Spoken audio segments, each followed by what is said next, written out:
That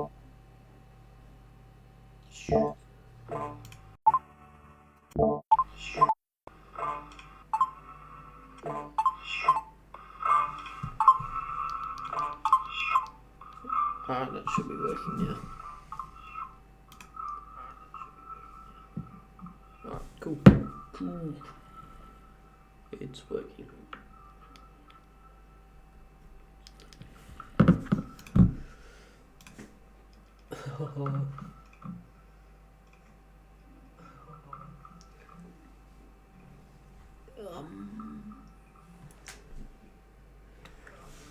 Hello?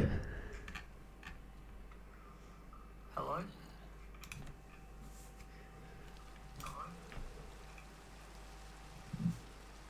Okay, it's working. Yay. This video will focus on true horror stories that happened in libraries. But before we get into the stories, let me talk a little about today's sponsor, Babbel. When I was in university, I would take 6 courses every semester because I was doing a dual degree, and I wanted to get it all done in 4 years. This meant a lot of semesters I was up to my neck and ears in homework and studying all the time. My university had a library that was open until midnight. I was also interning this semester, so I really had almost no time to do my work. I still lived on campus at this point, and my suite mates could be very loud and distracting sometimes. This was a Wednesday night, so I had 3 classes that day and my internship. I also had 2 exams the following day, so right after I finished up at my internship, I went straight to the library. Our campus library was very big. When I got there at 9 p.m., there was still a decent amount of people everywhere, but from 9 to 10 it quiets down a lot, and I was planning on being there until 12, studying for my 2 exams the next day. Around 11, most people were gone, but there were still some around. I was sitting at one of the tables sandwiched between 2 bookshelves on either side, so it was a little more private and secluded where I was sitting. Less distractions. By 11 o'clock, some guy who looked to be in his upper 20s came into the section and passed one of the multiple empty tables and came to mine, where he sat down diagonally across from me at the table. I looked up, and he looked back at me and smiled as he was setting his books down. I looked back down and just tried to focus on my studying, and not wonder too much why he decided to sit at my table. I was going through the slides to study on my laptop, when the guy at my table said excuse me, and asked me if I by chance was taking a specific economics course. I politely told him no, sorry, hoping that would be the end of it. But then he started explaining why he asked that, because his quote-unquote professor is a bitch and gives pop quizzes every day. I said, wow, that really sucks. Then I tried to go back to studying. Mentally, my mind wasn't completely into the material anymore now. Now I was distracted by the presence of this man, who I had a feeling was going to keep trying to talk to me. I looked up from my laptop screen and saw that man looking at me, smiling with his lips. I looked back down at my laptop, contemplating getting up and moving elsewhere, or just leaving. He then asked my name. I made up a name and said Chelsea. He said, "You have such blue eyes, Chelsea." This was when I started to wonder if this man was really here to study or creep on women. The fact that he looked like he was almost 30 didn't help. I asked him what the name of his economics professor was. He took a second, then said Professor Davis. I asked if he knew the first name. He shook his head no. I went straight to ratemyprofessor.com and looked up any professors with the last name Davis at our school. And only one came up, a calculus professor whose last reviews were left years ago. I decided to get up and go ask the security worker at the front door for help. As I got up, I felt the stare of that man at the table watching me walk over to the security worker and tell him that this man was creeping me out and I don't think he's a student. The security worker walked back over with me and asked to see the man's student ID. He started looking through his wallet, then his pockets, and then he said he must have left it at his dorm. The security worker then asked what dorm building he's in. The guy was clearly lying because he didn't know what to say, and eventually just said, "I honestly don't remember what it's called."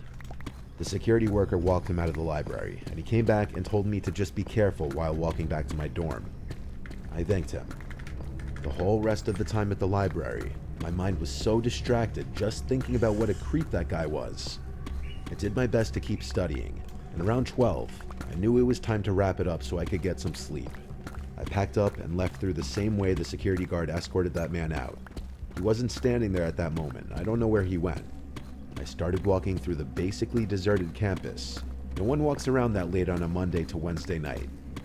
That's why eventually, when I was nearing my dorm building, and I heard at least one loud sound of a shoe hitting the concrete behind me, I turned around, but I saw no one there. I knew for a fact I heard a footstep though. I started to run now, which may have been a mistake, because the second I started to run, which was made more difficult because of my backpack, I heard running footsteps behind me. I turned and saw that man from the library, sprinting towards me.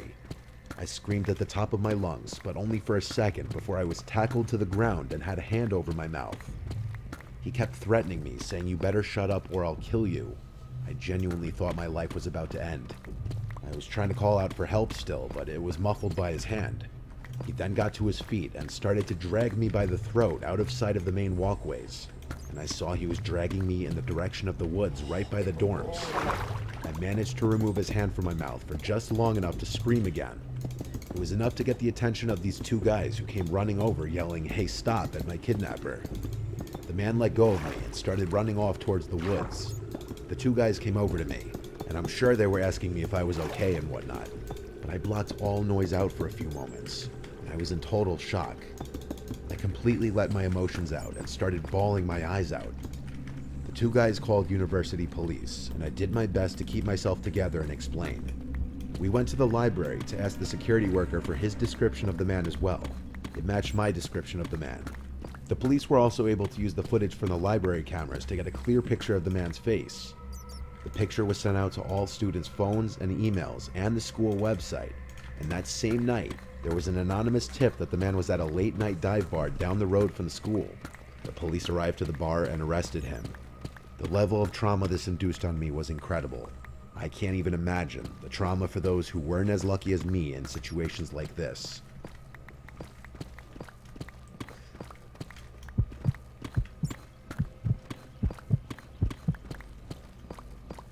We moved to a new town when I was 7. Any memories before that move I consider to be very early childhood, and a lot of those memories are blurry at this point. This is one of those memories. This happened at some age before 7, I know that. If I had to guess, I was 5, maybe 6. There was the local town library that our mom would always take my brothers and I to. It was a few blocks away, actually. I remember this one day. It was my mom and my little brother, who was a toddler at this point. We started the day at the mall. Probably spent hours there, tagging along with our mom shopping. Whenever we'd go to this mall, she'd always bring us to the McDonald's inside the mall to get us ice cream cones. I remember we got ice cream on this particular day, because on the way to the library after leaving the mall, I still had some of the cone left in my hand. We arrived to the library, and there was this kids' computer section that my mom would let me stay at and play computer games while she went and did whatever she'd do. When I got bored of playing whatever old online computer games there were at the time, I got up and started walking through the aisles of books in the kids section of the library, looking for the I Spy books. The kids section was in the far corner of the library, and while I was walking from aisle to aisle, I heard a psst from behind me. I turned around and saw nothing. I was looking at the back wall of the library, which had another shelf of books leaning on it. Then I saw half of a grown man's face peer around the shelf and said, "Peekaboo." I remember laughing and feeling no sense of danger. He did it again. He went back behind the shelf, then peered out his head again and said, "Peekaboo." Again, I laughed. He asked me what I was looking for, and I said the I Spy books.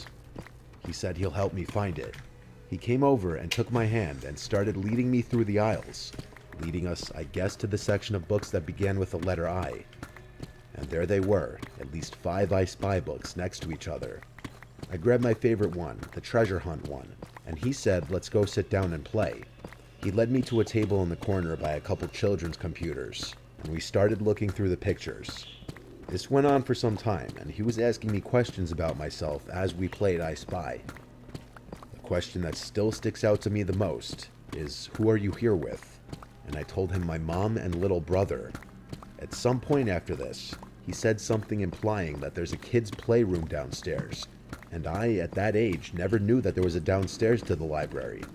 He said we could take the book down there. He He led me to the door that led to the basement of the library, which, for reference, is actually where events and meetings for certain clubs and organizations are held. And there is actually a little playroom down there, I guess for parents who have to bring their kids with them during any of the meetings. The man led me to that little playroom. There were various toys in there, most notably a Lego set and a Lego table, and then there were a bunch of chairs. He set the I Spy book down on the Lego table. This is where things get really uncomfortable thinking back on. As he was trying to forcibly get me to play with the toys, I started to get uncomfortable. And around this time, over the loudspeaker, a female librarian said into the intercom, "Will Liam come to the front, please? Your mother is looking for you." At this time, the man went to turn off the lights in the room, and now it was pitch black inside. He said in the dark, "We're gonna play hide and seek." This was the first moment I was genuinely freaked out, and I started to yell for my mom. I remember he kept telling me to be quiet, and his voice was getting louder as he was getting closer to me in the dark, until he had his hands on me. I thankfully managed to run past him and out the door of that room, and I ran down the dark hallway back to the stairs, and as I was running up the stairs, I had that same childhood feeling of running up the basement stairs after turning off the lights, only 100 times worse, because I genuinely was scared I was going to be grabbed. I made it back to the main floor of the library and ran straight to the front desk, calling for my mom. She was at the front desk with a group of librarians, and I remember the relief on my mom's face when she saw me. I told her there was some man who took me downstairs, and she literally lost it. The next thing I remember from there was a bunch of police in the building searching around, but I never saw that man again. He must have exited the building through a different way. I remember speaking to some woman who was probably with the police, asking me very delicate questions. I never really asked my mom about this experience that many times, because it's very uncomfortable, and I'd rather just not think of it.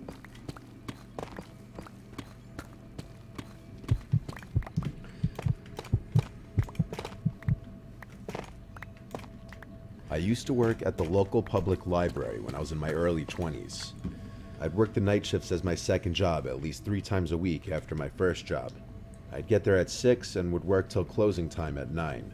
I would also be the one to lock up the place after closing, but I wouldn't just leave right after the library would close.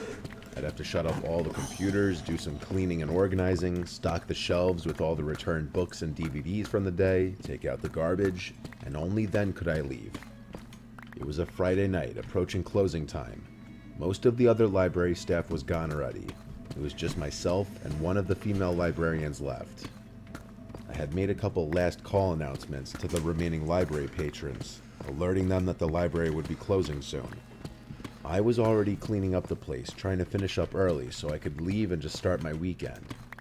The only other employee still there said goodbye to me as soon as the clock struck 9 o'clock. I announced on the intercom that the library was closed. The 2 guests that were left got up from their tables and started packing up their things before leaving through the door. After that, when I saw no one else in the building, I locked the front door. I proceeded to start fixing all the chairs to be neatly tucked under their tables, and I started emptying all the garbage cans, and when it was time to bring them outside to the dumpster on the side, I unlocked the front door again and brought them out. It was quiet outside. The library was kind of tucked away from any main roads. When I came back inside, I locked the door again. Now all I had to do was restock all the returned books and DVDs from the day. I grabbed the 2 boxes and started with the DVDs, which was easier since the DVD section was smaller. It took about 5 to 10 minutes. During this time, I thought for sure I heard something come from one of the book aisles.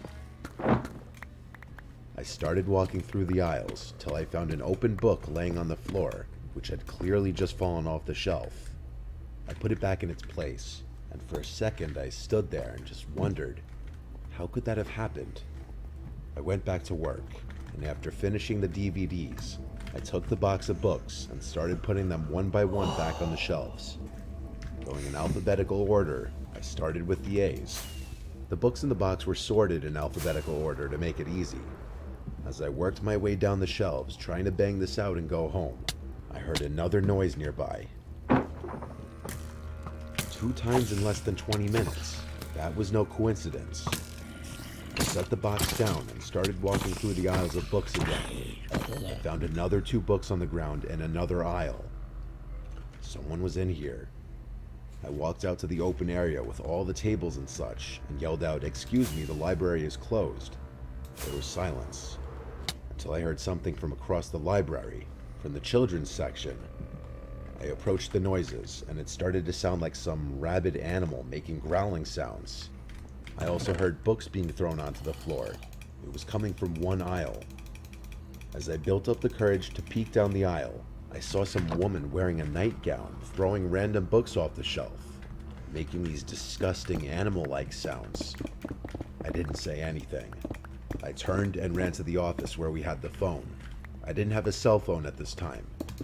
I locked the office door and closed the blinds to the window. Then I called 911. I reported that there was some sickly woman in the library and I think they should send an ambulance. They asked if I had approached the woman, and I said no, she looked like she could be dangerous. When the operator asked me if the woman was still in the same spot, I opened the blinds and I screamed because that woman was right on the other side of the glass looking in. Her pupils were so big that she looked demonic. I said to the operator, "She's right outside the office." The woman started to bang on the glass, screaming gibberish. She tried opening the door, and when it didn't open, she turned around and sat on a chair facing the office. The operator asked me to keep the blind open and watch her. The woman was wobbly as she sat down, so I noted she was definitely high out of her mind. 2 police cars and an ambulance showed up to the library. The woman was put in handcuffs because she tried fighting the police officers, but nothing she was saying made any sense. She was put in the back of an ambulance and was taken away. I never found out what the hell she was on. I don't know how she got inside. Maybe while I was taking the garbage out, or maybe she was inside before I even locked the place up. Either way, it definitely made being in the library alone after closing pretty unsettling from there on out.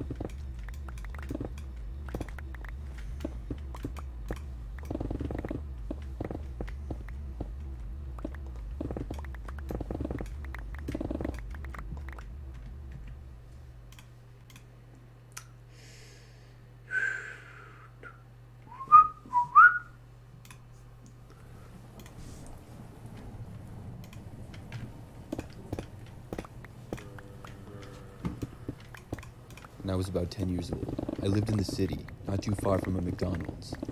I remember one day I convinced my mom to let me go there alone to get some food. She was busy with something and gave me a few dollars and told me to come back quickly. I was excited. It made me feel like a grown-up to go out on my own. I had done it several times before, and it wasn't a daily thing, but here and there I would. So I left, and I made my way to the McDonald's. It took me about 10 minutes to walk there. After leaving our house, I only had to walk to the end of the street, then cross a busy one. Then I went down a ways before the McDonald's was on the right side. As I approached the restaurant, a sudden urge to use the bathroom hit me. When I got inside, I saw that the place wasn't very busy, and I walked over to the bathrooms to use it before ordering. When I got inside the bathroom, nobody else was in there. I went into a stall, but only about a minute later, I heard the bathroom door open and close. This was followed by footsteps. The footsteps didn't go in far. They seemed to stop just inside the door, and I thought this was kind of weird. I kept expecting them to walk further in, but they didn't. After about a minute, I ducked down and looked underneath the bathroom stall that I was in. I saw black shoes and the bottom of some black pants. They were standing right in front of the door. I wanted to leave, but I would have to walk past the person, so I decided to wait. As I sat in the bathroom stall, I couldn't believe how or why this person was standing there for so long. I decided that I was going to stay in the bathroom stall until they left. Eventually, after probably 10 more minutes, I heard the door open and the person walk out. I felt much better. The whole thing seemed really strange to me. Finally, I was able to leave the bathroom stall. And after I walked out of the bathroom, I looked around the restaurant. There still weren't very many people in there. However, not long after leaving the restrooms, as I was making my way over to order, I saw one man who was sitting in the corner of the restaurant. I noticed his black shoes and pants, and I realized this was more than likely the same guy. I hurried up and went to the counter to order, and I did not see the man as I did. After ordering, it didn't take long at all for me to get my food, and I then left the restaurant to walk home. I began making my way back along the sidewalk, but before making it more than 2 minutes, I had a bad feeling. I looked back, and sure enough, the same guy was trailing me. He was a little ways back and not right up on me, but it still made me really nervous. Could he be following me? This was the same man who had just been standing inside the bathroom door for so long. I kept looking back every so often, and the man was always behind me. When I started walking faster intentionally, the guy definitely did the same thing. I was now getting really worried. What if this guy followed me all the way back to my house? And what if he ran up behind me and tried to grab me or something before I could get home? As I approached the busy street to wait at the crosswalk before crossing, I had to stop. What the The man hell? would probably catch up to me before I would make it across the street. That's when I decided to just go for it. I started sprinting across the road, with many cars still on it. I felt confident that I could make it and would not be hit by a car, but nevertheless, multiple cars honked at me as I ran. But luckily, I did make it across safely. I looked back and saw the man starting to run out into the street as well, but a car quickly approached and honked at him. He backed up and stayed on the other side. I used this opportunity to run up into my street and out of sight of the man. I ran the whole rest of the way home and made it back a short time later. After making it home, I told my mom all about the experience. And as a result, I was not allowed to go anywhere on my own for a while. But I didn't mind a bit. I was worried that the man would have somehow found out where we lived, and I worried about that for weeks. But luckily, I don't believe he did, because I never saw him again after that.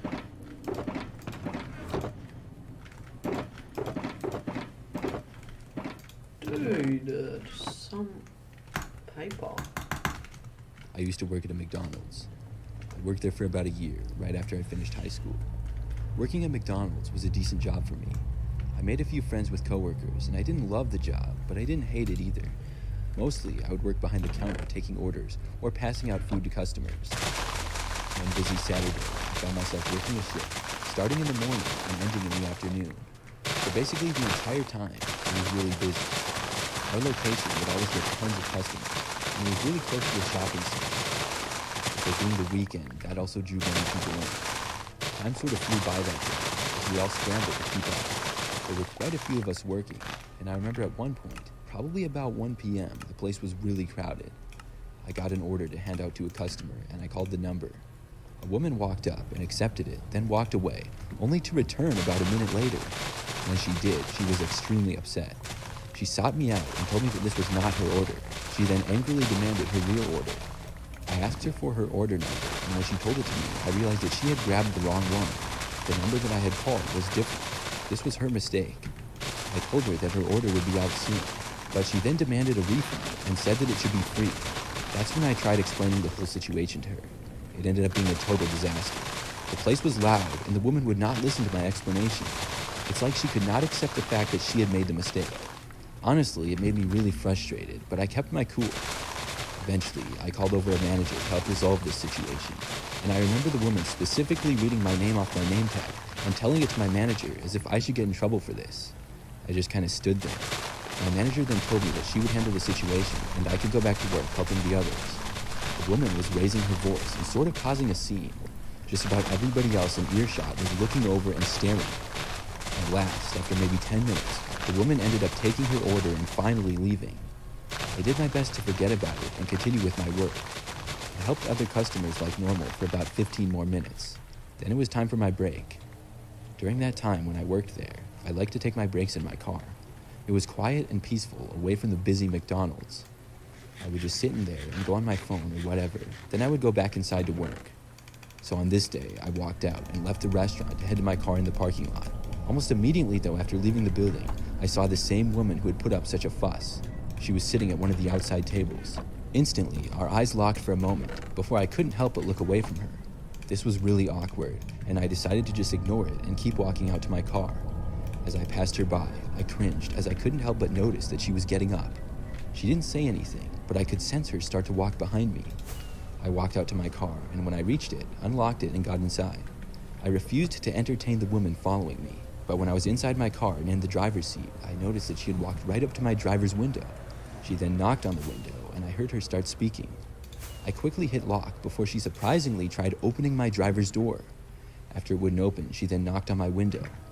I heard her talking, and she still seemed really angry. I began rolling down my window, curious of what she wanted to say to me. But as soon as I rolled it down, she reached inside for me. I heard her say, "Hey," to me, as I started rolling the window back up the instant that she reached in. I felt in danger and decided to back out and just leave. The woman stood there, shouting at me as I drove my car out of the parking lot and left. I knew that I couldn't go home because I had to return within 15 minutes, because that was how long my break was. I drove around a little and called my boss, letting her know of the situation that just happened. My boss had told me that she was aware of a situation in the parking lot and told me that she was glad I was okay. I said I would be back within the 15 minutes, and I kept my word. When I returned to the McDonald's parking lot, though, it was quite the scene that I was not expecting. There were multiple police cars and flashing lights. I parked and went back inside to learn of what had happened. A few police officers stood around, one talking with our manager. Apparently, after the woman had yelled at me in the parking lot, another employee went outside to try to calm her down. There was another shouting match, and a customer ended up calling the police. The woman got arrested for disorderly conduct and attempted assault after she apparently tried punching one of the other employees. All I have to say is that she must have had anger problems or something like that, because I couldn't believe what happened. I've seen some crazy customers in my days working at McDonald's, but none will ever top this woman.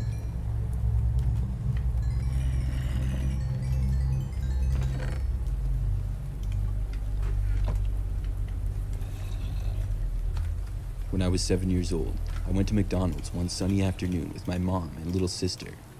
The first thing that I remember about it is how busy it was. The place was packed. People were everywhere. I remember that shortly after going inside, I saw the Happy Meal toys in a case and I stopped to look at them. I always liked seeing all the possible options of toys that I could get in the Happy Meal. I wanted to collect them all. When I looked back up though, maybe a minute later, my mom and sister were gone. I thought they had still been standing there right near me. I looked around the crowded restaurant. People were everywhere, but none of the people that I saw were my mom or sister. As I was standing there looking around, about a minute went by, and then a woman approached me. I had never seen her before in my life, but she seemed like she somehow knew who I was. I looked up at her when she was right in front of me. She said that my mom was looking for me. The way that she said it was kind of stern, like I was in trouble. I was afraid that I might actually be in trouble because my mom had always told me to stay by her when we were out in public. The woman then told me to come on and started walking. She grabbed my hand and I followed her. As we were walking, she told me that it was dangerous to wander off like I had been. The woman led me towards the exit of the McDonald's going outside. When we were just about at the doors, I got a really bad feeling. I hadn't really questioned this situation up until then, but I then realized that something had to be off. My mom hadn't even ordered yet, and we had been planning to eat inside the restaurant. So why would she have left? As we were crossing through the exit doors, I suddenly yanked my arm away from the woman. I broke off from her and then ran away through the crowd. I ran around in a panic, searching for my mom and sister like crazy. As I did, I went as far away from the woman as I could. At last, I found my mom and sister at the far left front counter, about to order. When my mom saw me, she said, "There you are, it's time to order." She then ordered our food, and after getting it, we went and sat down. I didn't see the woman who had tried to make me leave with her again. I also didn't tell my mom about it or anybody else. At the time, I was afraid if I told my mom that I would get in trouble or she would be upset, so I decided to just keep it to myself. But looking back, I know that I should have said something and that I wouldn't have gotten in trouble. The older I got, the more I realized how close I came to possibly getting kidnapped.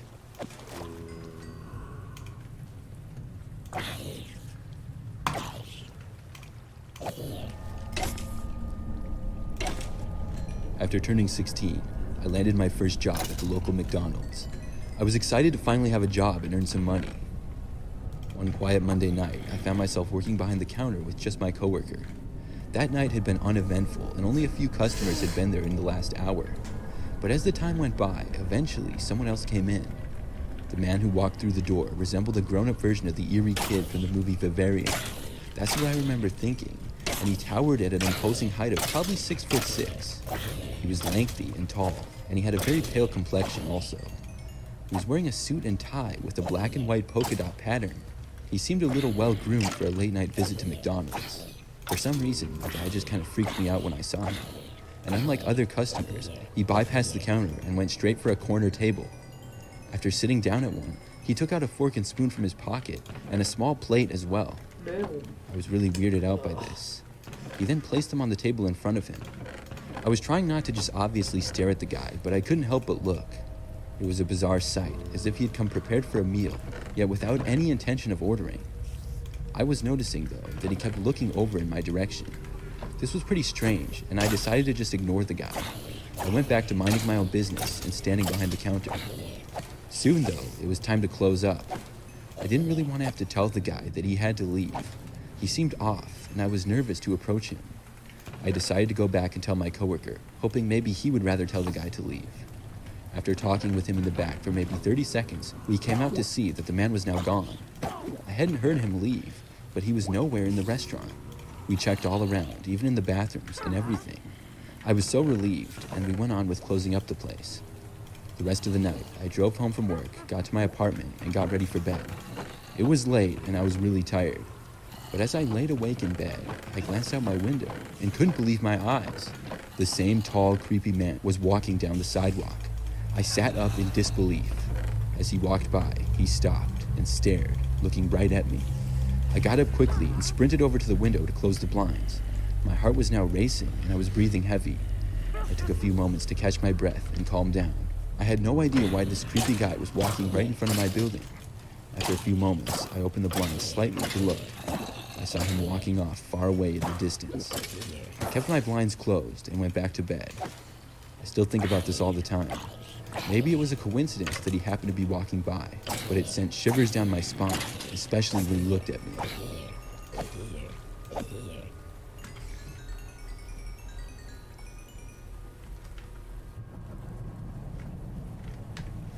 This happened not too long ago. After a long day of work, I was driving home and starving hungry. I stopped at a McDonald's because it was just about the only place still open. After getting there, I decided to park in the parking lot and go inside to order. The drive-thru line was sort of long, and I thought it might be faster to just order inside. When I got inside the building, nobody else was in there other than employees. One employee stood behind the counter, and I walked up and ordered. After ordering, the employee went into the back and told me that they would be out with my order shortly. I then stood there, getting hungrier and hungrier by the second. As I waited, I glanced around the empty restaurant. That's when I noticed what appeared to be two men. They were not inside the restaurant exactly, but in the space between the first doors you walk in and then the second set of doors. The thing that really caught my attention, though, was that they were wearing masks. The masks looked like they were possibly from some movie or something, but they were really creepy. The guys just stood there inside. I looked away and continued to wait for my order. Probably about a minute later, the door opened and I saw the two men walking in. They made their way immediately to the left and inside the seating area of the restaurant. Then they went out of sight. The fact that they were not going up to order, but almost going to hide, was kind of concerning to me. Could they be planning to rob the place or something? That's what went through my head at first, but I quickly pushed that thought away. No way, I told myself. I stood there waiting for probably 2 more minutes. Then a McDonald's employee emerged from the back with my bag. I took it, and in that moment, considered letting the employee know about the men in masks who had gone inside. But ultimately, I decided not to. I walked away and left the restaurant. I did wonder, though, who those guys were and what they were doing. I was second-guessing myself the whole way as I walked out to my car in the parking lot. Maybe I should have said something. But as I was reaching my vehicle, I heard a noise behind me. I turned around as I was just a couple of feet away from my car door. When I did, I saw both of the two men running at me in a full sprint. They had just left the building, and there was no question that they were headed straight for me. I quickly unlocked my car, opened the door, and jumped inside of it. I hit the lock button, and the guys reached my car in less than 5 seconds. They tried opening my doors, and then started aggressively banging on my windows. I did the obvious thing, which was to back up and drive away. The men both kept hitting and kicking at my car as I did. Then they ran off to the far side of the McDonald's building. I got out of there as quickly as I could, and then called the police when I was safely on the road. I'm sure the men probably ran off before the police got there, but I hope they were able to find them. Apparently, the men had targeted me. I'm not sure if that was their plan the entire time, if maybe they had been watching me, waiting for me to go in, or maybe they just decided to after seeing me inside. Who knows? What I do know is I'm really glad that I'm okay.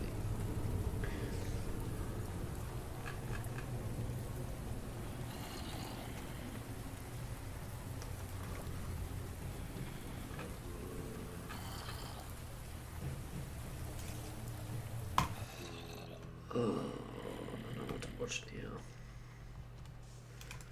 See, I do.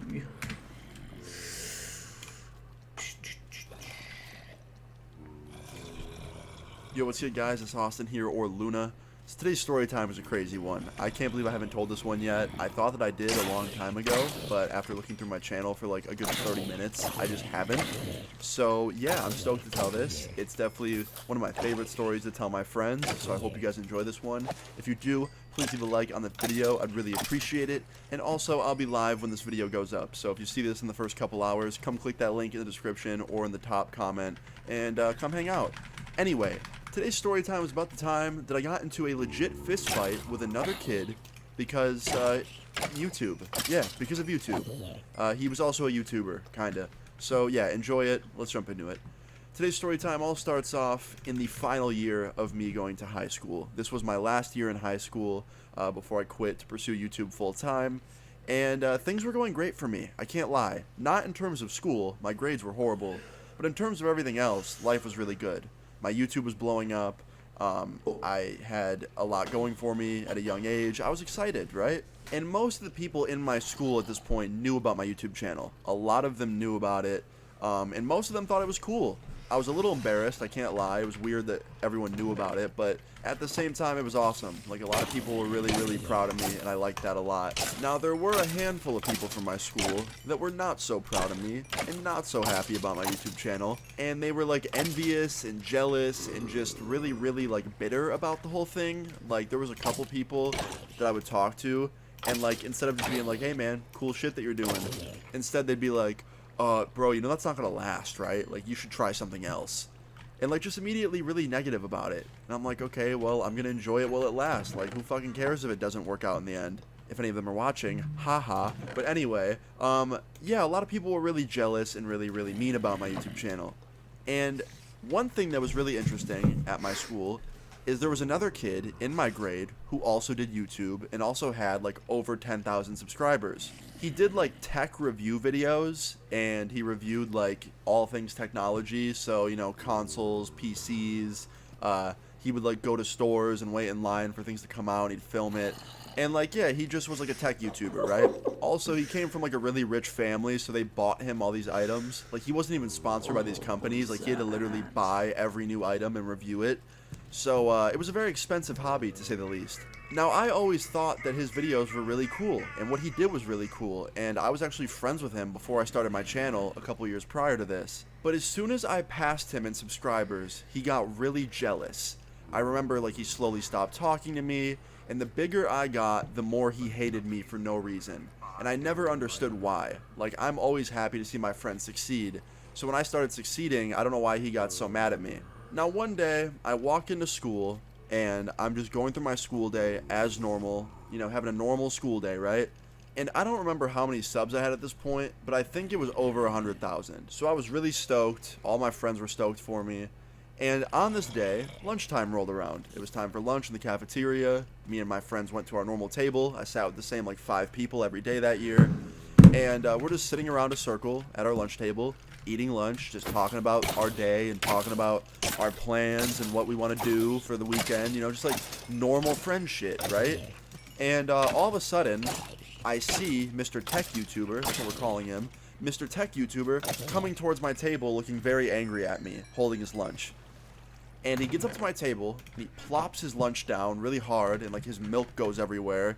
That sounded really, really sus, but yeah, his chocolate milk went all over the table, and then he sat down, all angry, and he goes, Austin, we have to talk. And I was like, what's good, man? I haven't talked to you in a while. Like, what's going on? How you doing? He's like, no, don't give me that shit. I heard what you've been saying about me. And I was like, what? What the fuck are you talking about? He's like, bro, don't bullshit me right now. Like, you were talking shit yesterday about me at lunch. I was like, what did I say yesterday? I literally said nothing about you. I haven't even mentioned your name in 6 months, so I don't know what you're talking about. And that was true. I literally hadn't talked about this kid in 6 months. And every time I did talk about him, it was not negative. So yeah, I asked him what the fuck he was talking about, and he claims that the day before, in the cafeteria, somebody walked up to him and said, yo, Austin was talking mad shit about you yesterday. He was talking about your YouTube channel. He was saying he makes more money than you, more views, saying that, like, you're irrelevant now. Like, just all this shit, right, that I never said. So I immediately laugh, and I'm like, dude, I never said any of that shit. And second of all, who the fuck told you that? And he goes, I'm not going to name them. I was like, okay, well, there's only 5 people that sit at my lunch table. It's these 5 people that are here right now listening to this conversation. So, was it one of them?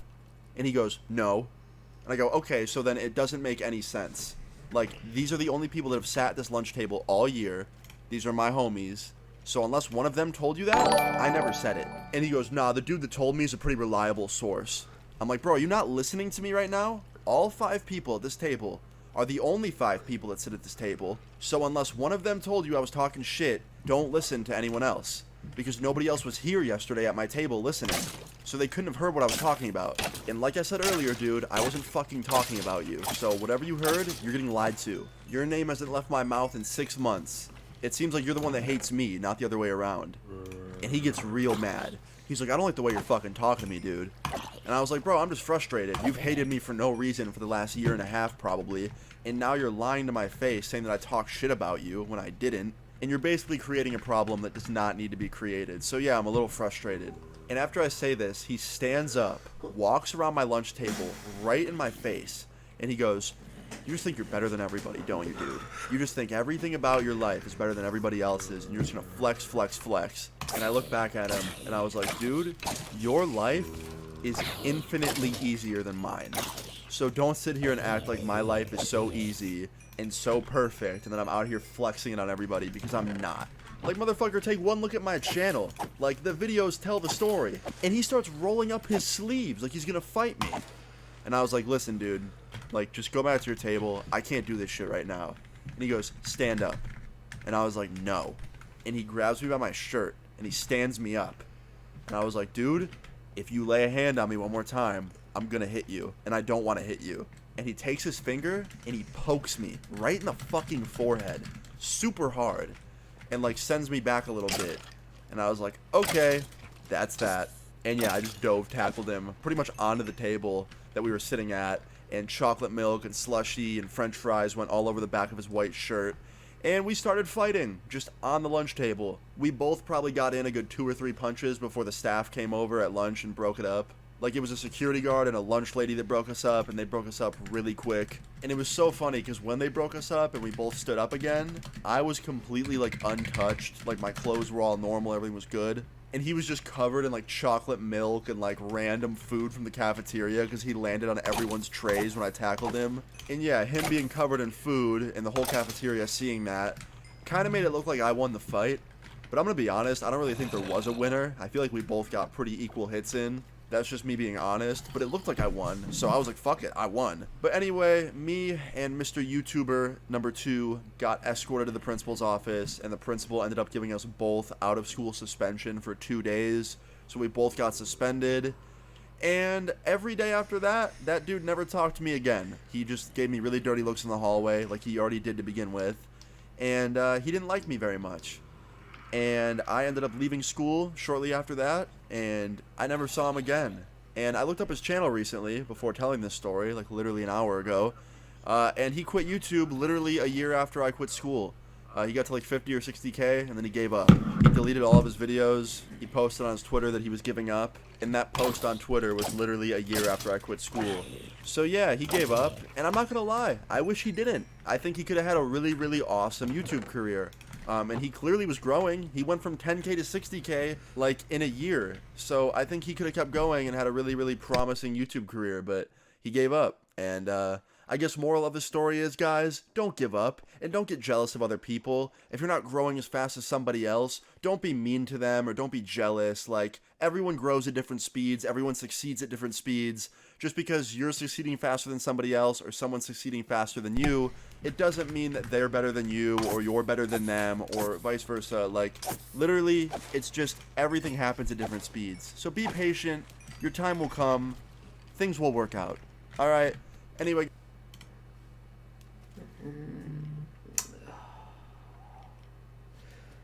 I want to watch now.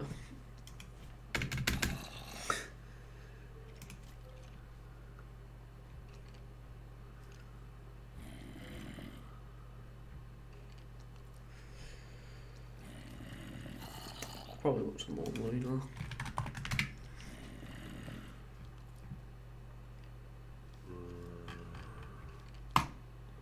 Welcome to all.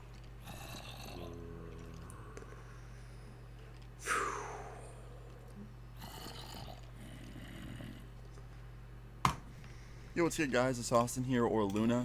So, today's story time is definitely a crazy one. I hope you enjoy it. And yeah, let's just jump into it. So, today's video all takes place, today's story time, when I was 17 years old. Now, 17 was a fun age. I don't know, it was like right before I became an adult, so, you know, I still was kind of being a little bit of a troll teenager. But I was old enough to kind of like go out on my own, hang out with my friends. Didn't really have to ask my mom to do much. At this point, I was also doing YouTube full time. And I don't know, my parents were like pretty trustworthy in me, if that makes sense. And yeah, I was enjoying life, right? And around this time, I was going through a huge phase where I would explore abandoned stuff, aka buildings. Don't know why I said stuff, but you know what I mean. And I've kind of always been going through that phase my entire life. I have stories from when I was 15, 16 doing that. But for some reason, when I was 17, that was like the peak of my abandoned exploration phase.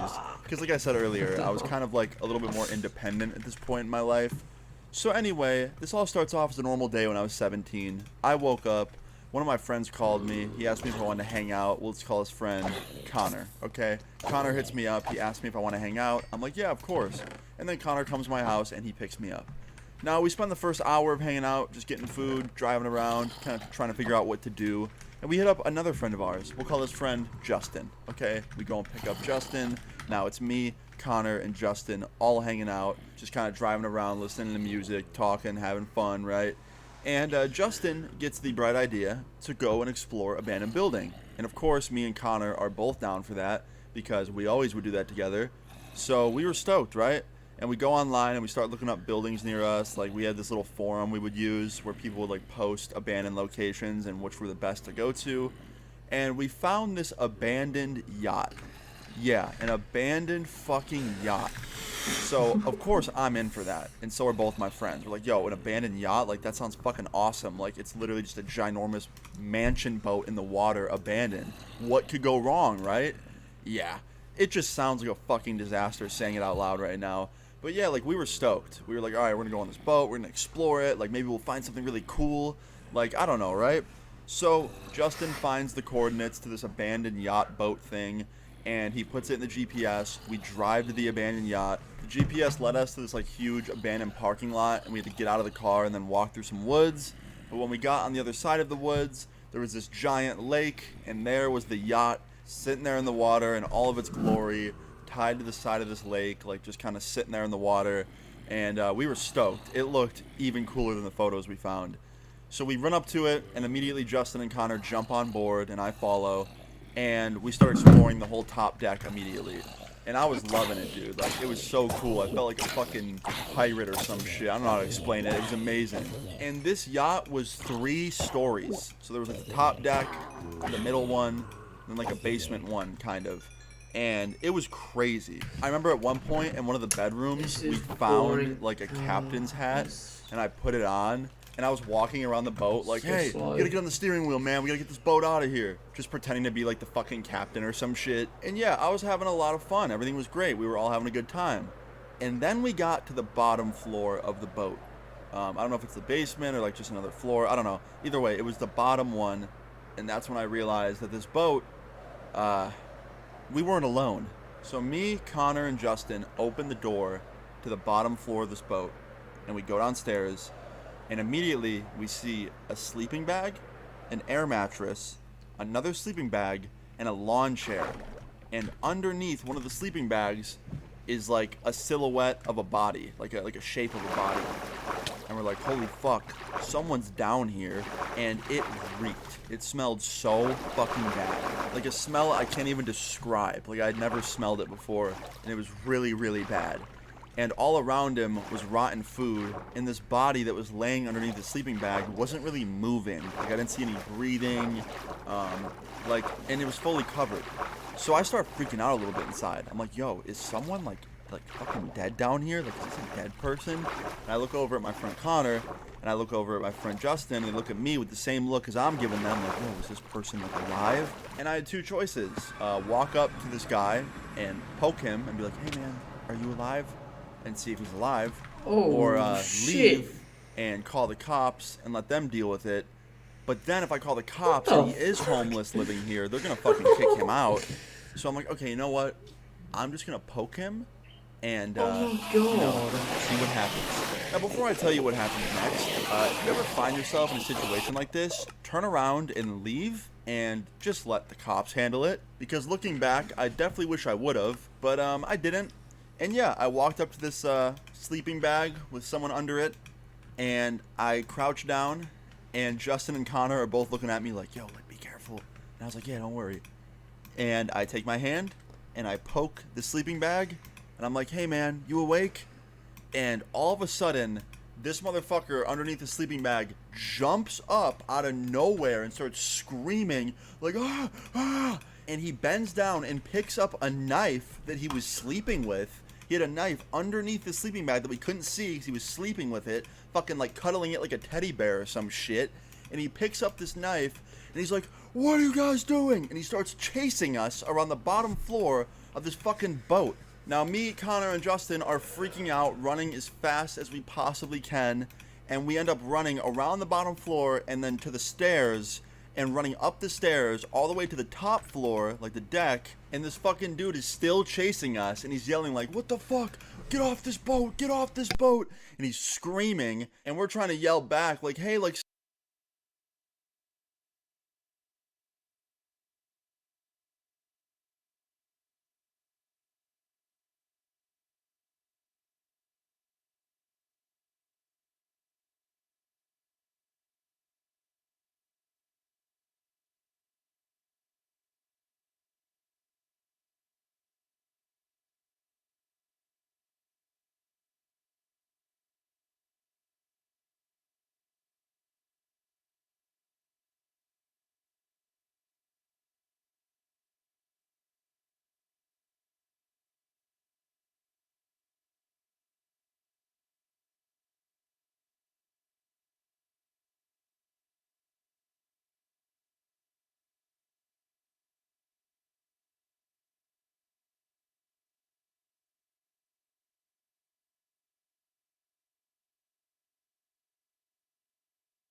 Almost died. Holy shit.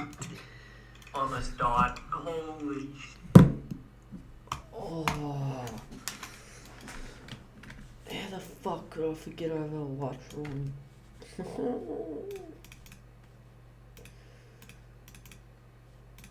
I'm such an idiot. What the hell?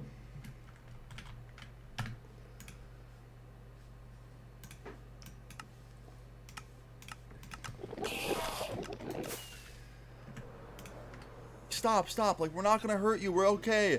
And he's just still chasing us, waving the knife around, yelling at us. And Connor and Justin end up running off the boat back into the woods, and I was separated from them, and the homeless dude started to block the exit where we got on and off the boat. So Connor and Justin got off the boat safely, and I'm stuck on this boat with this guy with a knife who wants to probably cut me up for dinner. And I'm like, holy shit, I'm gonna die. This is it. Like, it was nice knowing everybody. You know, just a lot of thoughts going through my head. And I have the brilliant idea of, okay, you know what? I can't get off and walk to the woods because he's blocking the only entrance and exit, but I can jump off the boat into the water. Now you're probably thinking, Austin, why the hell would you do that? Well, it was a 50-50 chance, really. I either jump off and this homeless guy leaves me alone because he doesn't want to get wet and cold, or I jump off and he jumps in the water with me, and, well, I don't really like the ending of that one. So, I jumped. I went for it. I jumped in the water, and right when my head popped back up, I looked up, and I saw the homeless guy standing there with his knife, looking at me in the water, and he just yells, "And stay out!" So that confirmed it. He wasn't going to jump in the water after me. And my theory was right. He didn't want to get wet and cold. So I swam as fast as I could after this to the shore on the other side of the woods. I got out. I was freezing. I was wet. I had no towel or anything. All my clothes were soaked. And I started running around the woods, the other end, and then back to the parking lot. And I got there probably in about 20 minutes. And when I got to the parking lot, my friends were just like in the car waiting for me. thank fuck they didn't leave me there, because that would have sucked. But yeah, when my friends saw me coming, they immediately jumped out of the car, Connor and Justin. And they were like, yo, we're so glad you're okay. Like, we thought you were gone, bro. Like, we were literally dialing 911 as we saw you coming out of the woods. And I was like, well, I'm glad I'm alive too. And Connor immediately goes into the trunk and he picks up an old hoodie that he has back there and he throws it to me. And he has me dry off with it a little bit. And I remember that drive home after that just being silent and like very, very like, I don't know how to explain it, like a massive adrenaline come down. Because we were literally so hopped up on adrenaline and so scared and anxious that when we got in the car and we realized everything was safe and okay, like that whole drive home, we were just like, holy shit, that was the closest call ever. But yeah, we immediately went onto that forum where the abandoned yacht was posted, and we all left a post being like, hey, don't go exploring here. There is a homeless man with a knife, and he is not afraid to use it. Like, he lives there. Don't even bother. Honestly, I think more people live there, because like I said earlier in the story, there was multiple sleeping bags. So like, I think he had other people that were just like out getting food or something. I don't know. I don't even want to think about what would happen if there was more people there that day. That could have been the worst ending ever. But yeah, guys, moral of the story is, probably should stay away from creepy abandoned buildings and stuff. As much as I love them, they've definitely gotten me into some pretty creepy and scary situations. So yeah, obviously I can't recommend you guys go and do the same. But I hope you guys enjoyed this crazy story time. If you did, please leave a like on the video. I would really appreciate it. Feel free to leave your story times in the comments down below. And subscribe if you're new. I'll see you all later. Peace. Fucking Yo, what's good, guys? It's Austin here, or Luna. So today's story time is a pretty crazy one in my opinion. We're nearing Halloween, you know, we're in the month of Halloween activities and scary stuff, so I thought I would tell a story time that revolves around that kind of stuff. So today's story time is about the time that I walked in to what I think was a cult meeting. I don't even know to this day what to call the people I was looking at, but yeah, I think it's a pretty crazy story time. Let's jump into this. Leave a like if you enjoy. Let's start. So this story time takes place October 25th, 2015. It was one day before my birthday. I was hanging out at my friend's house. It was me and 6 other friends there. All of us were staying the weekend at my friend's house. And my friend had a pretty big house and a lot of land. Like, he had acres and acres of land, and it backed up to a huge forest. And I don't know why we would hang out there so frequently, because his house was known for just creepy and crazy situations. Like, every time we go there, something crazy would happen. Like, there's other story times on this channel that take place at this friend's house. So anyway, we were staying the weekend there. My birthday was the next day, and my friend was letting me have my birthday party at his house. So I was stoked. It was a good weekend for me. I was really excited, just really hyped up. And me and my friends decided to go in the backyard and do what we would always do at my friend's house and play hide and seek in the woods behind his house, which is not really the best idea. Like, it was literally just a giant dark forest. Like, every time we'd play hide and seek in this forest, something scary would happen and we'd be like freaked out for the rest of the night. So I had a feeling that was gonna happen again, and boy was I correct, but it was way crazier this time. So we started off our hide and seek game in the very front of the woods, and the first few rounds weren't anything too crazy, nothing too scary. You know, it was a little bit creepy because it's a dark forest, but we didn't see anything out of the ordinary or anything like that. But fast forward to like our 8th or 9th round of playing hide and seek in this woods, that's when things got a little bit terrifying, okay? Actually, a lot more terrifying. So we decided to go deeper into the woods for this round because it was too easy to find everybody. My friend had a giant like portable light he would take with him into the forest when we would play, and it was just too easy to find people. So we decided to get rid of that light and then only use like these tiny flashlights that my friend had in his garage. So yeah, we got these flashlights, went deeper into the woods, like super far into the woods, and started playing this round of hide and seek. So my one friend who was seeking started counting backwards from 3 minutes. We had 3 minutes to hide in the best place possible. And my one friend runs up to me as soon as my other friend starts counting. He's like, Austin, let me hide with you. I don't want to hide by myself. I'm like, all right, fine. So me and my friend run as far as we can with our 2 just absolutely terrible flashlights deep into this forest, and we hide behind this tree.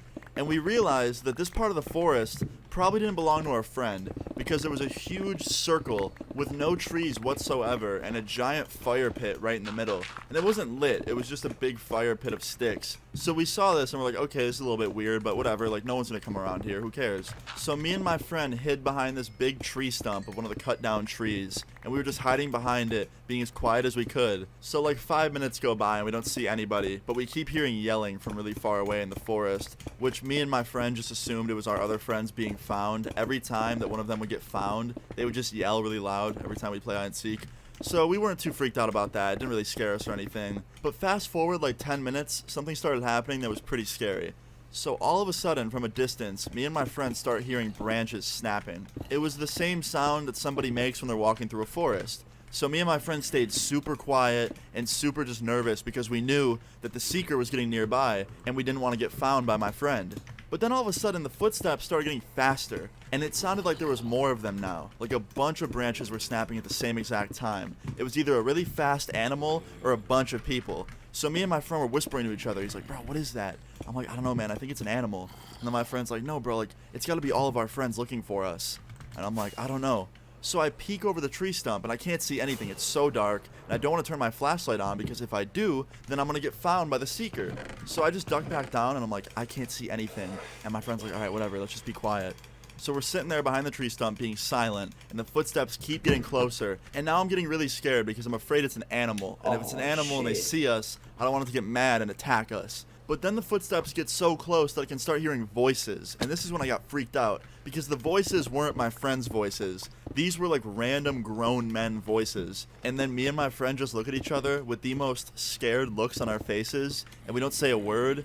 And I just kind of creep up and I peek over the stump and I can't see anything still because it's so dark. And now I really don't want to turn my light on because if I do, these random guys in the forest are going to see it and they might hurt us or like, I don't know, kidnap us. Or it's the police and they might arrest us. I don't know. I was freaked out. So I just ducked back behind the stump and I whispered to my friend, I'm like, yo, we should run. Like, we should run. He's like, nah, wait, they might just pass by.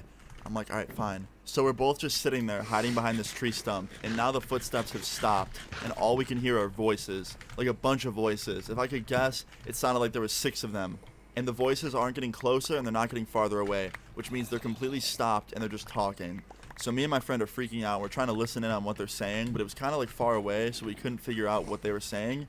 And then all of a sudden, we see a giant burst of orange light reflect off the trees. And my friend looks over at me and he whispers, he's like, yo, I think they just lit that fire pit in the middle of the circle. And I'm like, yeah, they probably did.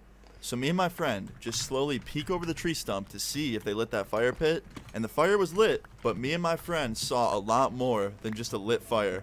We saw a bunch of men standing around this fire, and I mean like way more than 6. If I had to guess, it was like 10 or 13 people. And everybody around the fire was wearing completely blacked out clothing. They all had black clothes on and like black hoodies and black pants, and they were all wearing masks. Like all of them, they all had a mask on. Some of them were wearing like hockey masks, and then other ones were wearing like Halloween masks. And there was candles surrounding the fire, and one of the guys was holding a notebook, and he stepped up and opened the notebook and started loudly reading some random speech / passage. I don't know what it was, but all of a sudden at the end of his speech, all of them started chanting at the same time, 6, 6, 6, and they just kept repeating the number 6. And that's when me and my friend looked at each other and ducked back down, and I'm like, yo, I don't know what this is. I think it's a Satanist cult meeting. And my friend's like, bro, we need to run. And me and my friend jumped up and ran full speed as fast as we could with no light whatsoever into the middle of this forest. Like, we had no idea what direction the house was in. We didn't know where to go. And the scariest part about this whole thing is when we took off running, we started hearing them yell, which means they probably heard us or saw us and they were trying to find us and chase us. So me and my friend were running as fast as we could. And we fell over so many times. Like, we had no light whatsoever. Like, we didn't want to turn our flashlights on because if they saw the flashlights, then they would know where we are. So we were running with no light the whole time. And we tripped over branches so much. Like, if I had to take a guess at how many times me and my friend fell over while running, probably like 10 times. So we get super far into this forest, and at this point, we realize that we're running towards nothing. Like, we keep running and running, and we get not anywhere near my friend's house or anybody else's house. We're just farther into the woods, which made this whole situation even more terrifying. So I pull out my phone and I call my friend, the one who was the seeker in hide and seek, and he's like, yo, where are you guys? We've been looking for almost 30 minutes. And I'm like, dude, we're lost in the woods. Like, some guys came and had a fire, like, right next to us. And I swear it was, like, some Satanist cult meeting or something. Like, I don't know what it was. He's like, all right, just calm down. We're going to find you. Where are you?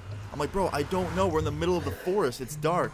He's like, can you see our flashlights? I'm like, no. And honestly, you guys should turn around and leave the forest right now. Like, let us try and find our way out. Don't come looking for us. If you run into those guys, they might hurt you. And my friend's like, well, what do you want us to do? Do you want us to call the police? I'm like, I don't know. Not right now. Just hold on. Give me a minute.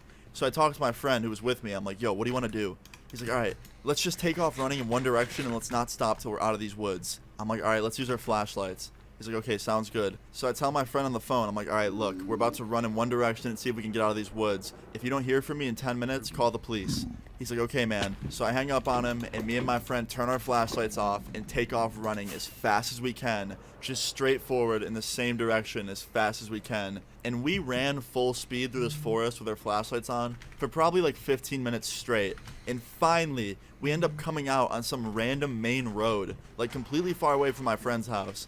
And I call up my friend. I'm like, yo, we're on this road right now. Like, see if you can come pick us up. And he went into his house, told his dad what happened, and his dad came and got me and my friend. And the whole way home, we had to explain to his dad what we saw. And his dad didn't believe us at first. But after he saw how nervous we are, he finally believed us. But he thought it was some people trying to pull some Halloween prank. But I'm telling you, that whole like cutout of trees, that whole circle and that fire pit, that's a lot of work for one Halloween prank. I just don't think that's what that was. So anyway, we got back to my friend's house. My friends were so excited to see that me and my friend were okay. I told them the whole story from start to finish. And we all agreed to not go back into those woods for a long time.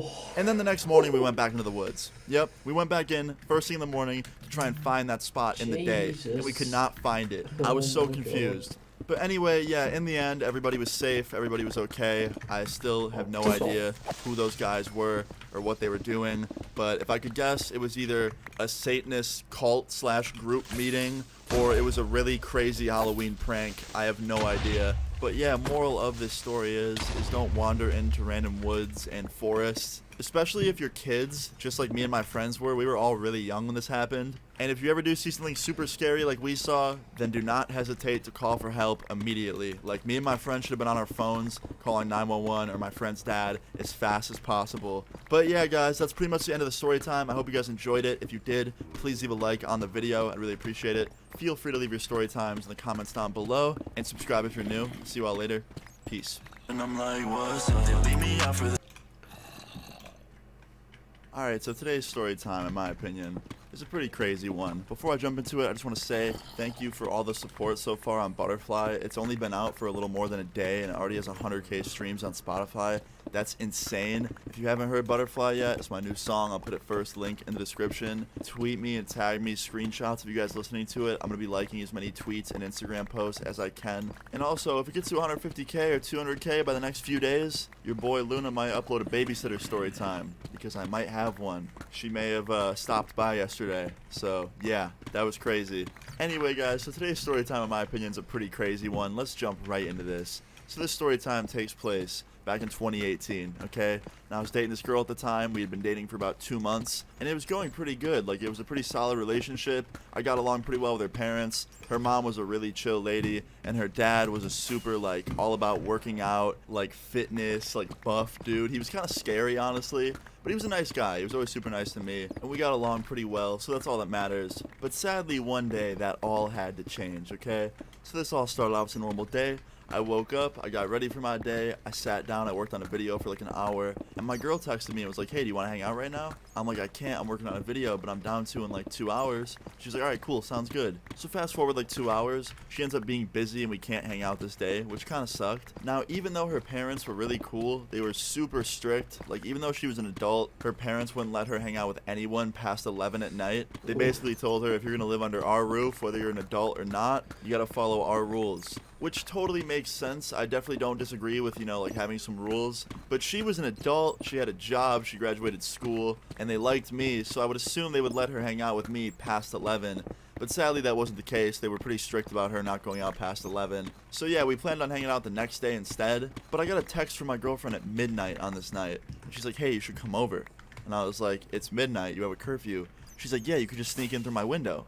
because she stayed on the first floor of her house. And I was like, I don't know if that's a good idea. Like, your dad is really cool, but I've never seen him angry, and I feel like that would make him angry. And the last thing I wanted to do was make her dad angry. Like, he was a very buff, scary-looking guy. Like, seriously, the last thing I wanted to do was make him mad. Like, I feel like one punch from this guy would send me into orbit. I really don't even want to know what would happen. So yeah, I tell her that it's probably not a good idea, and she's like, come on, please, like, we won't get caught. Like, they sleep on the upstairs level, I'm on the bottom one, they won't hear you come in the window if you be quiet. Like, we'll just be super quiet, I'll put a movie on, it won't be a big deal. And she's like, and also, my dad sleeps with the sounds of the ocean on his phone all night, so, like, he won't hear a thing. And I'm like, wait a second, your dad sleeps with ocean sounds on? That 6-foot Hulk-looking dude sleeps to soothing sounds of the ocean?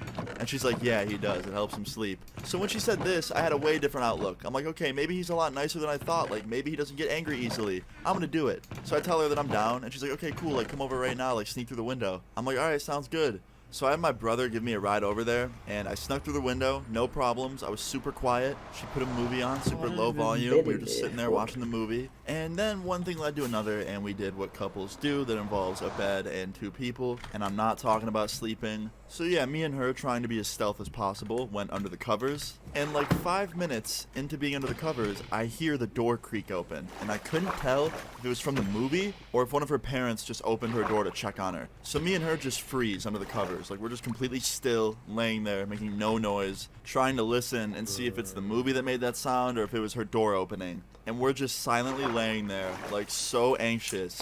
And I'm thinking to myself, like, okay, it's probably the movie. Like, me and her were watching a scary movie, and doors make creaky noises and open by themselves all the time in scary movies. Like, obviously it was a scary movie. So I look at her, and I whisper to her, I'm like, it's just the movie. And right after I whisper that, the blanket just gets ripped off us. And none other than her dad is standing over the bed, staring at me and her, with this angry look of just, I'm gonna rip your head off. Now, very luckily, I wasn't naked, which was good. I had my boxers on, which is a very good thing. And there was my shirt right next to me. And he starts screaming at me. He's like, what are you doing in here? I have a strict curfew for my daughter. How'd you get in here?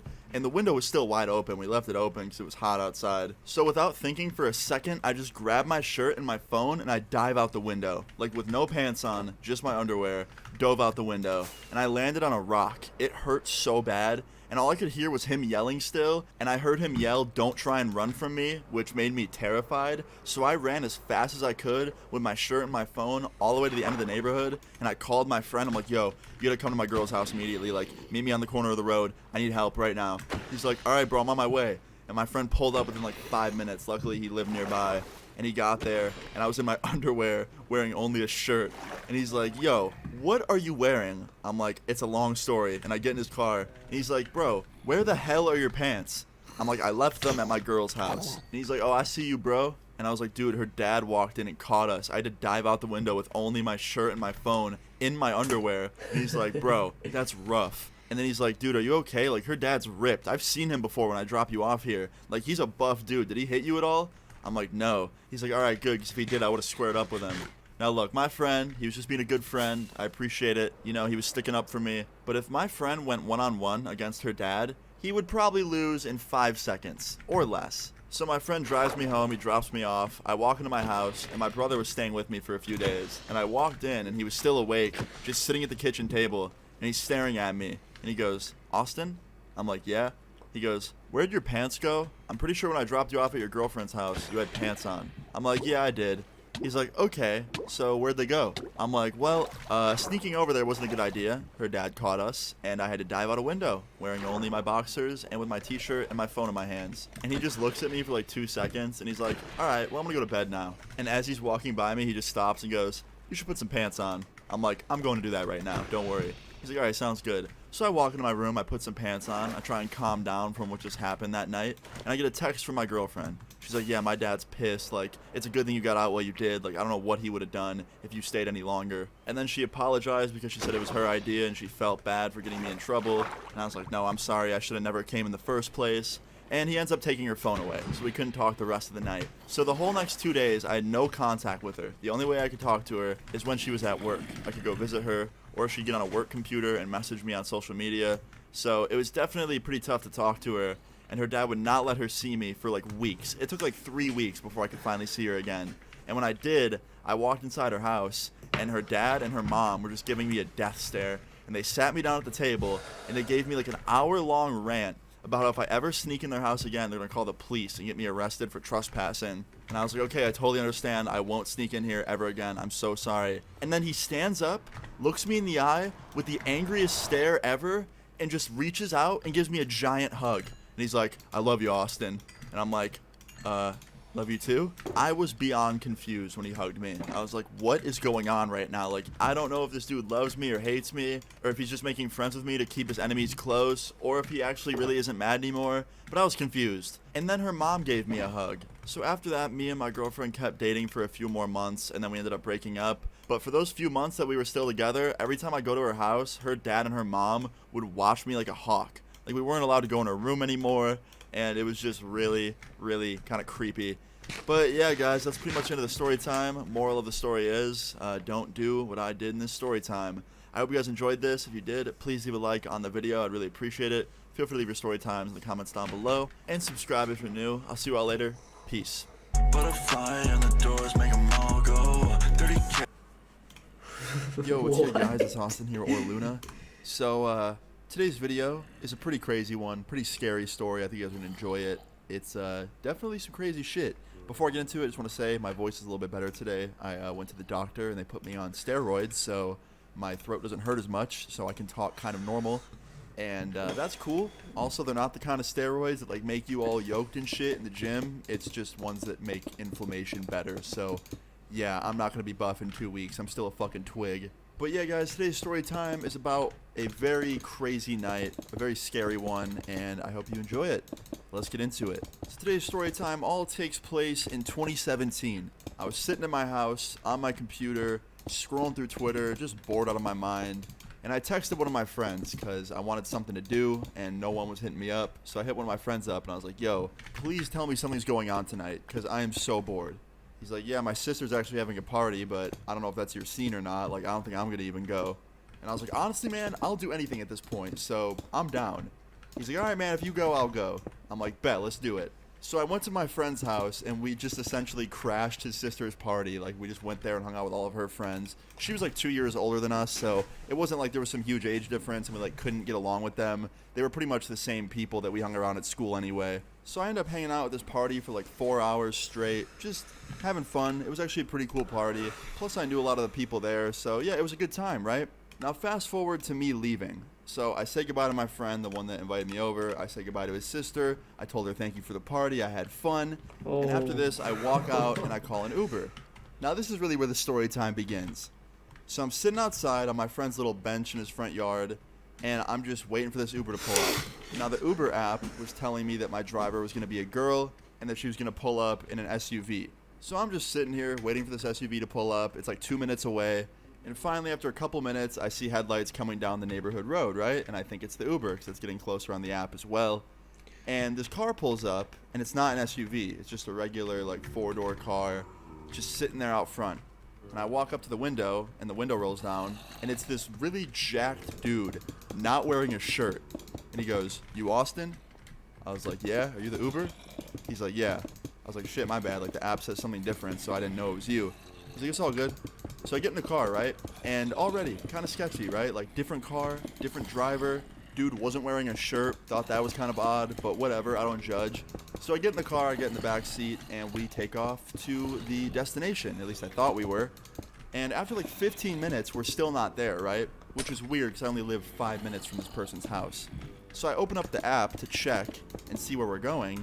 And we are literally going in the opposite direction from my house. Now, this guy was kind of scary looking, and he didn't look like the type of person that wanted to be, like, questioned. So I just didn't say anything. I thought maybe he took a wrong turn and he would reroute us in a minute. But another couple minutes goes by, and we're still going in the wrong direction. So I speak up. I'm like, "Hey, man, like, not trying to be a dick, but, like, I think we're going the wrong way. My house was back there," and I told him what area it was in. He's like, "Yeah, my bad, just taking a quick detour." I was like, "What kind of detour?" Because, you know, a detour means he's stopping somewhere and, like, you know, doing something. I was like, "What do you mean?" He's like, "Don't worry about it." Now I start getting scared, right? Like, what the fuck do you mean, don't worry about it? Like, I'm in the backseat of this dude's car. I thought he was just some Uber driver taking me to my fucking house, but he's driving me on some weird detour, and he's not telling me where we're going. So I speak up again. I was like, "Sir, what do you mean, don't worry about it? Like, where are we going?" He's like, dude, just let me fucking drive. I was like, dude, drive all you want. Just please drive me home. I don't feel comfortable, like, going to some random place. I don't know where we're going. Can you just tell me where we're going? He's like, no, it's not your business. And I'm like, okay, this has to be a fucking joke. And he just completely ignores me, right? So at this point, I'm scared. Like, I don't know what the hell's going on. I don't know where I'm going. I don't know what this dude's intentions are. And right as I'm about to start talking again and asking more questions, his phone starts ringing. And he pulls open his phone, and he answers it. And he goes, hello? And he goes, uh-huh. Yep. Yeah, I just picked him up. Yeah, I got him. Now at this point, I'm like, wait, what? Did I just hear that correctly? And then he goes, yeah, we'll be there soon. And then hangs up. Now I'm really pissing myself, right? Because he has plans to take me somewhere. He said, yeah, I just picked him up. We'll be there soon. Like, what the fuck, dude? And also, when he hung up the phone, I could kind of see the number on his home screen. And the phone number had the same area code as where I lived, meaning it was a local number, and he was talking to somebody that lived nearby. So it's not like he was on the phone with Uber or something. Like, he was on the phone with a local person. Like, it wasn't Uber, because they call from a different area code. So I'm freaking out, right? Like, this guy essentially kidnapped me. We're going the opposite way of my house. At this point, we're 20, 25 minutes away from my house. We're in the middle of fucking nowhere at this point. Like, literally nothing around us besides trees and a house here and there. Like, we're way out of the city now.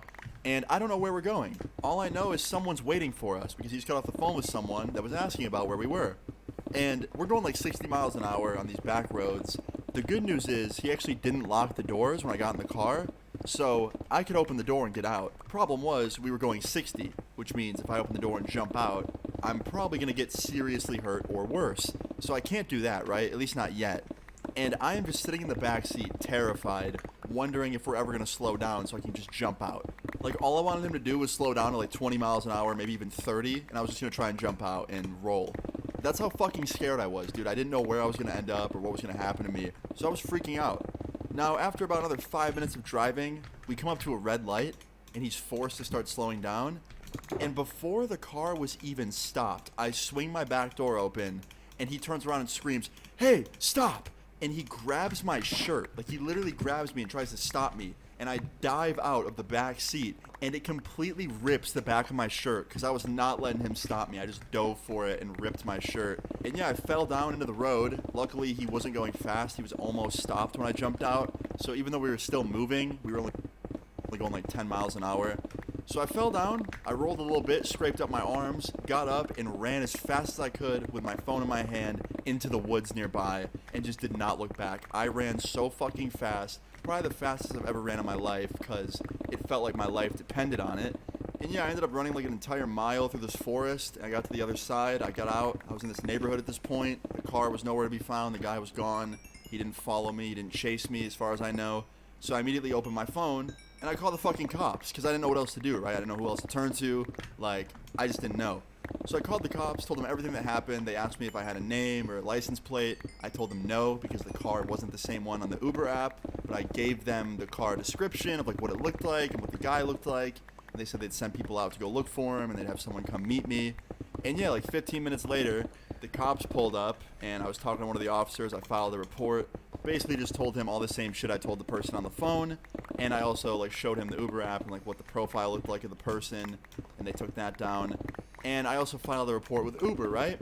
So fast forward like an hour later, I get back to my house. The police officer was nice enough to give me a ride home. He told me he'd let me know if anything pops up, if they find him, and they get any more details. I say thank you, and I'm just sitting in my house in complete shock that I made it home alive, right? Because I literally thought that like I was just gonna get fucking captured or something. It was crazy. And the next morning rolls around, and I get a call from the cops at like 8 a.m. I wake up to my phone ringing, and I answer it. I'm like, hello? And it was the same cop I had just seen a few hours ago before I went to bed. He was probably still on his shift. He's like, good news, we got him. I was like, wait, really? He's like, yeah, and we also found a bunch of stuff in his trunk that was not legal. And he starts telling me about all the shit they found, right? He's like listing it all off. He tells me they found weapons in his car, a bunch of other stuff, like pills and shit like that. And when he's telling me this, I'm just getting more scared. I'm like, yo, I was in this dude's car and he wasn't telling me where we were going, and we were driving out in the middle of nowhere. Like, was this dude about to, like, straight unalive me? Like, what the fuck? And then the cop tells me, yeah, he also told me the story of what happened with you and why he had you in his car. And I was like, yeah, what did he say? So apparently, this is the guy's story, and I don't know if I believe it, but apparently The dude was taking me to a drug deal. Yeah, he was about to go and pick up a bunch of fucking pills, and he didn't want to be alone when he did it so that he had a lower chance of getting robbed. And that person he was on the phone with was apparently the dealer he was going to. So yeah, this dude was going to pick up more drugs, even though he already had drugs in his car, and he wanted to not be alone, so he took an Uber rider with him, thinking that would be a good idea, when it's really just like kidnapping. Now honestly, I can't lie, it sounds like a believable story. I wouldn't like doubt it that that was true, but that's still fucking wrong and illegal and horrible to put a random person through that's just trying to go home. So yeah, needless to say, he got charged for the drugs in his car, the weapons. Oh, and also I forgot to mention another thing he got in trouble for is he didn't have a license plate on his car. Not in the front, not in the back. I didn't notice that when I got in the car because I just never check. Now I check every time. But yeah, I didn't check back then. And I also didn't see it when I ran away because I just didn't look at his car at all. I was gone. But yeah, he got charged for a lot of things. He got charged for the drugs in his car. He had 2 pistols that were unregistered. Got charged for those. Everything surrounding me he got in trouble for as well. Also, his girlfriend got banned for Uber and she got in trouble as well because she was letting him use his Uber account to do this shit. She claims that she had no idea that he was going to do that with me in the car and like try and go buy drugs. Like she had no idea apparently, but still she let him use her account to try and make some extra money. So she got in trouble with Uber and banned. The cops talked to her about it as well. But yeah, all in all, dude got in a bunch of trouble. He went to jail for a couple of years. I believe he's out now, which kind of scares me to think about, but I think if anything was going to happen, it would have happened by now, and I don't think he's after me or anything like that. I think he's just a fucking idiot that mixed me up with some shit that I didn't want to be mixed up with. And yeah, he learned his lesson, but that's pretty much it. I didn't take Uber for a long time after that because I was fucking terrified. And now whenever I do take one, I check the plates, I make sure it's the same person, and I make sure that it's the same car. And that should be the moral of this story. Don't ride with strangers, and if you're going to use Uber or any riding service, make sure that it's someone that matches their photo, same license plate, same car. You can check all that on the Uber app. And don't get in the car if it's not matching all of that stuff. So yeah, guys, that's the end of the story time. Definitely one of the crazier ones, and probably one of the craziest on this channel. So please leave a like if you enjoyed it. Feel free to leave your story times in the comments down below. And subscribe if you're new. I'll see you guys later. Peace. Yo, what's good, guys? It's Austin here, or Luna. So, story time today is pretty crazy. I think you guys are going to enjoy it. If you do, leave a like on the video, and let's get into it. So today's story time is about an old principal of mine. Specifically, my elementary school principal, which is crazy. So this was back when, you know, I was still a little kid. I was in 4th grade. And yeah, let's just start this. So today's story time all starts off as a normal day. I don't really remember what I did exactly on this morning. I just remember I woke up, rolled up out of bed, ate some breakfast, and probably did some other shit. I don't know. Sometimes I used to play video games in the morning if I got up early enough. I don't really remember what I did on this morning, but I got ready for school and I went to school. And here's really where I remember it vividly. So my school, every day at 10 a.m. in elementary school, would have snack time. So we had snack time and lunchtime. Snack time was at 10 a.m., lunchtime was at like 12:30. So we got to snack time on this day, and I opened up my lunchbox, and I'm eating whatever snacks my mom packed me. And I'm sitting there at my desk, and my one friend's like, yo, come to the bathroom real quick with me. And I was like, why? He's like, I have to show you something. So me and this friend both get up. We both ask the teacher if we can go to the bathroom. For some reason, my teacher didn't suspect anything suspicious, even though it was 2, you know, good friends asking to go to the bathroom together, which usually meant not going to the bathroom and going to get into trouble. But yeah, me and my friend go to the bathroom. I was very curious to see what he was going to show me. And we get into the bathroom, and he opens up his backpack, and he's like, yo, check this out. And he shows me a cell phone. It was a flip phone Motorola Razr, which at the time, if you're in 4th grade with a cell phone, you're kind of the shit. I don't think I even had a phone until I was in like 5th grade. Sometimes my mom would let me take hers around with me, but I don't think I had my own until 5th grade. I'm not sure though. Either way, my friend got a phone and it was in 4th grade and I thought it was crazy. And I was freaking out, right? I was like, yo, your parents let you bring this to school? He's like, nah, man, I just sneak it over here. I was like, dude, that's crazy. Make sure you keep it in your backpack so it doesn't get stolen. He's like, don't worry, man, I will. So after this, we leave the bathroom, and we're both walking out, and my principal's walking by, and he sees us both leaving the bathroom, and my principal knows that me and him are good friends. It was a very small school, and he saw me and this friend together all the time. So he goes, what were you guys doing in there? Not causing trouble, I hope. I was like, no, just going to the bathroom. He goes, all right, you guys have a good day. And me and my friend continue walking away, And then I hear the principal go, "Wait, stop." And I get a little bit nervous, right? I'm like, oh no, what do we do? What are we in trouble for? And I turn around, and so does my friend. And the principal's like, "I actually need some help lifting something. Can you guys come help me in my office?" And I was like, "Lifting something? What is it?" He's like, "I'm moving some things out. It's a big box. I could use some strong boys like yourselves." And I was like, cool with me. And my friend's like, "Yeah, cool." Now, I don't know why the principal was picking two little kids to help him move his big box of stuff out of his office when there's literally adults in the main office that are probably a lot stronger than us. But maybe he was just trying to be inclusive. Maybe he's trying to be a nice guy. I don't know. But we go upstairs with him. We go into his office, and we're helping him move this giant, heavy-ass box out of there with him. And that shit was way too heavy for 4th graders to be lifting. He should have gotten someone else to help him. But whatever, I helped him anyway, and so did my friend. Now, after we helped the principal move this giant-ass box out of his office and into another room, he's like, "You know what? Because you guys helped me, I'm going to hook you up with something." I was like, "What is it?" He's like, "You'll see. Wait here." So me and my friend are both just sitting in the principal's office. The principal walks out. He closes the door behind him. And me and my friend are just left in this quiet office without anyone in there. And, of course, my friend, being the cool guy that he thinks he is, takes out his brand new cell phone and starts, like, going through his contacts and, like, doing nothing, but he's just trying to look cool. And I was like, "Yo, be careful. If the principal sees that, you'll get in trouble. Because we were not supposed to have phones in school." And he's like, "Yeah, don't worry, I won't." And then he stands up and he closes his phone. And he starts going through the principal's desk. Like, he walks around the desk and starts opening and closing drawers and shit. And I was like, what are you doing? He's like, "Just looking around." I was like, "Dude, he's going to come back in here any minute. And when he sees you going through his desk, we will be screwed." He's like, "He's not going to catch us, don't worry."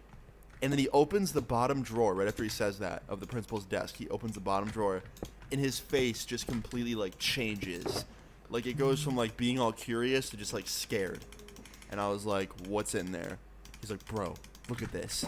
And I walk around the desk, and there's just a big bag of weed in the principal's desk. And my friend looks at me and he goes, "Are those drugs? Is that weed?"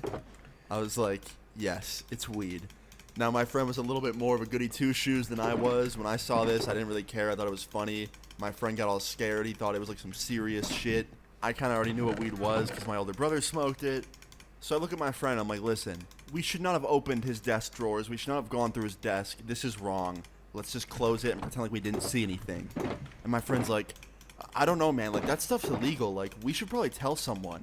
Now, even though my friend was completely right and it was illegal and he probably shouldn't have had it in school, I didn't want to go tattling on this guy because, first of all, it put me in a huge dramatic situation I didn't want to be in, and second of all, it wasn't my business to begin with. My friend was the one that was snooping through his desk. We wouldn't have been in this mess to begin with if my friend wasn't looking around. So I was like, "Listen, man, you were going through his things while he was out of the room. You found something you didn't like. I get that it's illegal, but I don't think we should say anything." And my friend's like, "I don't know, man." I'm like, "Dude, we can't talk about this anymore. Let's just not say anything. Let's close the drawer, and let's just stop." So my friend's like, "Fine." So he closes the door. We sit back down in our seats, and just a couple seconds later, the principal walks in. It was like perfect timing. And the thing is, because my friend opened that desk drawer, the whole room reeked like weed now. So when the principal walked back in, he had like a weird look on his face, like, "Oh shit, it smells like weed in here." Anyway, he walks into the room, he sits down at the desk across from us, and he puts 2 big chocolate milks on the desk. And he's like, "Here you guys go. You can go back to your class now." And yeah, we got 2 really giant chocolate milks out of it. Whatever, I'll take it. So after this, me and my friend leave the principal's office. We walk back down to our classroom, and we sit back down. At this point, there was like maybe 5 or 10 minutes left of snack time, so me and my friend sat down together at his desk and started finishing our food. And this whole time, my friend just has a real weird look on his face. And I was like, "Dude, what's going on?" He's like, "I don't know, man. I don't like what we found up there. Like, I really think we should tell someone." I was like, "All right, man, listen. If you want to tell someone, I can't stop you. I'm just not going to be the one to do it." He goes, "Okay." And he gets up and he just walks up to the teacher and just starts snitching. Just starts singing, dude, like he's in the fucking choir. And I'm just sitting there like, damn, he wasted no time. And my teacher didn't even look surprised. It looked like she didn't even care what he was telling her. It's like she knew or something. She was just nodding her head and she was like, okay. Yeah, I'll look into it. Thank you." And my friend sits down and he's like, "All right, man, that felt good." I was like, "All right, I mean, that was, yeah, your choice, I guess." So the next day comes along, right? Fast forward, whole 24 hours goes by. The next day comes along. Now I'm interested when I walk into school. to see if my principal's still there, to see if my teacher did anything about it. And to my surprise, nothing got done. The teacher claims that she handled it. That's what she told my friend. But the principal was still there. And when my friend asked her about it that day, you know, when he asked her, he's like, hey, did you look into it? Did you, like, see if he had that stuff in his desk like I told you about? And she goes, yeah, I talked to him. And he goes, you talked to him? She's like, yeah, me and the staff talked to him. And he agreed to no longer bring that into school anymore and that he'll stop. And, yeah, they basically went up there and just, like, told him to stop bringing it to school. Didn't get anyone else involved, no higher-ups or anything. And the principal continued to work there. And the teacher kind of just let him off with a warning, I guess. I don't know. It was like the weirdest outcome that I could ever imagine. Like, I thought the principal was going to get fired. I thought they were going to get, like, higher ups from the school board to come in and, like, replace him or something, right? But nah, the teacher just went upstairs and was like, hey, stop bringing weed to school. And he was probably like, okay. And that was the end of it. And my friend was pissed. He wanted the principal to get fired. He wanted the worst possible outcome for him imaginable because what he did was wrong and he broke the rules. Meanwhile, I'm just sitting there and I'm like, dude, what are you going to do about it? Like, you going to go up there and fire him yourself? But yeah, in the end, the principal kept his job, and I don't think he really got in trouble, which is kind of crazy because, like, back in 4th grade, weed was definitely not as